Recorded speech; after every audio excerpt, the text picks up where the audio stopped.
Have you ever wondered why you keep attracting the same emotionally unavailable, maybe even critical, heartbreaking partners in a different suit? And I would like to ask you, how much shadow work have you done? What if I told you it's not a flaw in you manifesting? It's no longer a karmic lesson that you have to endure. It is a brilliant, divine, and somatically coded strategy that was orchestrated by your own I divine self. We were taught by religious structures to worship a God that demands that we love him before we love our own selves. This God name is Yaldabaoth, the blind, arrogant, patriarchal demiurge of Gnostic traditions, who created this material world as a prison for our divine spark. His commandments ensure that we remain trapped in cycles of self-abandonment and a lack of self-love. Teachings like, if somebody slapped you on the right cheek, turn to them and also let them slap you on the other, in Matthew chapter 5. If anyone wants to take your shirt, hand them your coat as well, also in Matthew chapter 5. To love the Lord your God with all your heart before your own self, Matthew chapter 22. This created a void, a spiritual mandate to prioritize the comfort of others and the demands of a jealous God, not my word but his, instead of the sovereignty of your own soul. But see, Sophia, which is the goddess of wisdom, she was too clever for this prison. And since you have been programmed to ignore your own inner voice, your I divine self had to get creative. It couldn't just whisper, it had to scream through a mirror. So our I divine self orchestrated a divine setup to attract a perfect reflection of our own inner critic, a partner who is cold, critical, judgmental, to stand in front of you pretty much every day. This person's energy can be jarring, and it can be painful to your nervous system, and it's something that is hard to ignore. It's almost as if you're forced to pay attention. They're not your enemy.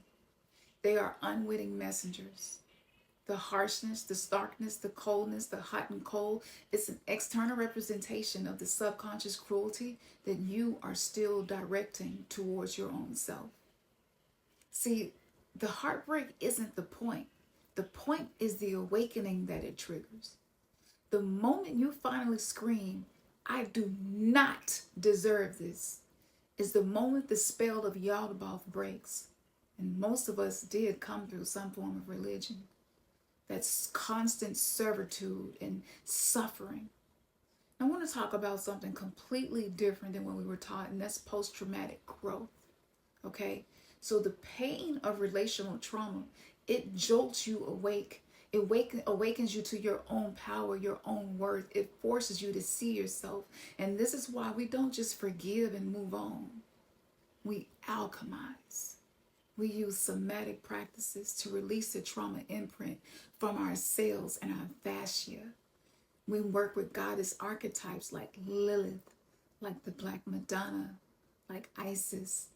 See, the patriarchal demiurge wanted to take this power away from us. We heal the patterns not by fighting the reflection, but by thanking it for its message and turning inward with fierce, sovereign love to finally silence the inner critic it so perfectly mirrored back to us. This is the upgrade. This is the secret. If this is resonating with you, if you feel the truth of this unraveling a lifetime of confusion, then you are ready for the deep dive. And that's the work that we do in the coven. We are not just healing wounds. We are dismantling the architecture of a millennial-old prison, one somatic ritual at a time. The 20-minute somatic exorcism is something that can be done in your bed within 20 minutes.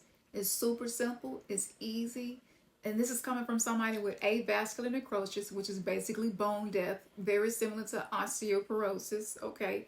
And I'm in perimenopause, so there's higher chance of osteoporosis. And on top of that, I have sickle cell anemia, which is very painful. And on top of that, I got fibromyalgia, which is really a fascia issue, autoimmune issues, which is really inflammation, and all of these physical things that we could talk about here. If I can do it, anybody can do it. When I say lazy girl yoga, I mean that in the best way possible. That's not a negative thing.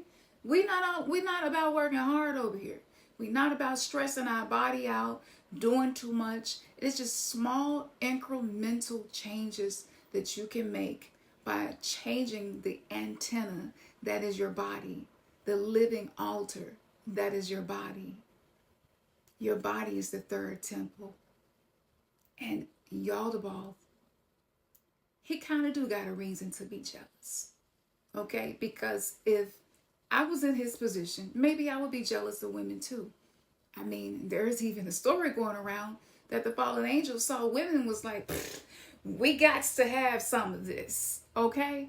So my point is saying these things to you in a very untamed, raw way that most people do not expect, okay, when we're talking about these topics. But this is the energy of the wild, untamed, liberated woman that I have been cultivating. And when I figured out that a lot of my issues, no one else had ever told me it was a connection between religious programming and trauma from religion and a lot of the dis-ease and a lot of the issues in the body and the chronic fatigue and the burnout. And why do I overextend myself? Why do I live as if I'm a sacrificial lamb every day, all day long? I'm here for whatever you need, anything that I can do to make your life easier, but my life is feeling hard. And then we wonder why people aren't being soft with us. Are you being soft with yourself? Did anybody model soft life to you? Did anybody model self-love to you? Did anybody ever tell you that you are enough just as you are and that you are not defined by your productivity like you are a machine? Now, I'm going to say something that I wasn't going to say. This wasn't a part of the topic, but I'm doing it anyway because most of these dots have not been connected by anybody else. But before the Queen of England passed away, during the Jubilee Games, they showed women, and these women were pulling these iron chains, and it looks like the Industrial Revolution all over again, except there was not one man present. It was all women doing the work, doing the heavy lifting. They were trying to pull this bull and make this bull come to the center, probably to be sacrificed, right? If you look at the artistic depiction of this.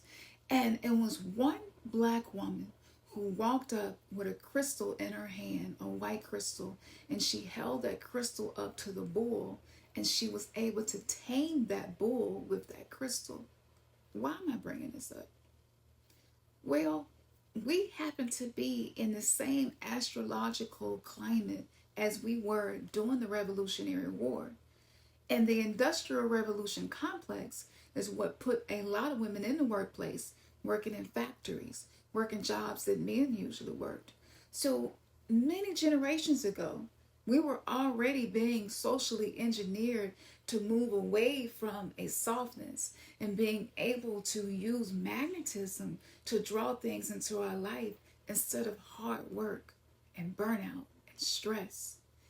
And when I think back to that, I did an entire decoding about this. Like, if you like, quote unquote, conspiracy theories, because nothing that I say is true, right? I mean, conspiracy theorists have been right about a lot of things to this point, and I haven't been wrong about anything yet. But I have a deeper dive about this. It's called the WAP Wars, and WAP stands for Wounded Ass Pussy. That was socially engineered. Now, I'm going to tell you, that's on Patreon, in the vault of the censored content. If you want that, you can go there. However, for those of you who might want that, but you also want some of this what I'm talking about right here, some of this capacity to cut cords from the subconscious program that was programmed probably in the women before you, because religion, trauma from religion, it passed down just like generational trauma does. And a lot of generational trauma is rooted in religion. And when I looked up the statistics, most of sexual misconduct happens within the churches. And people are already talking about this, and it's still happening today. If we don't talk about it, if we don't work through it, if we're afraid to shake the hornet's nest, so to speak, we're not going to be able to leave this world better than it was when we came here. I ain't afraid to do none of that. Been doing it. I cultivated this courage. It's not something that I just woke up with. And I look at my natal chart and I see this is exactly what I'm here to do. I'm here to take those shackles off of us, to help women move into a softer life. And I know in our minds, we think that that's done through external things, but that's just dealing with the surface, okay? You're only dealing with the veneer when you keep trying to change jobs or change careers or change partners or move or change this or change that. You're trying to change the external world to help the internal world feel better, but you're doing it in reverse. Going within yourself, really getting to know every part of your body, I mean every inch of your body, and knowing what your body needs, what your body is saying, when you need to grieve, when you need to dance, when you need to feel more joy, when you just need to fucking scream. Whatever it is that you need, your body can provide. And this is the work that we do in the Sacred Sister Coven. So I'm going to put that link in the description. I would love to hear from y'all. Like, did you know this before you watched this video? Is this making sense for you? Because I feel like this is a very niche conversation because most people haven't connected these dots. But if you already know me, you know I am the dot collector, baby, okay? We're making these connections. I guess I'm the bone collector too, because I'm taking all of the bones of the foundation of the patriarchy that's been hurting us on a subconscious, unconscious level that we were unaware of, and making it clear to see it is what it is, but it is no longer to be a part of us. I will see you all in the next episode. Peace.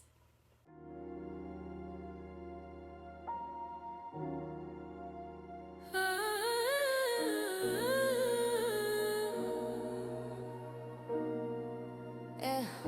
Higher, I take you higher. Higher. Yeah. Yeah. I got this sacred, that sacred fire.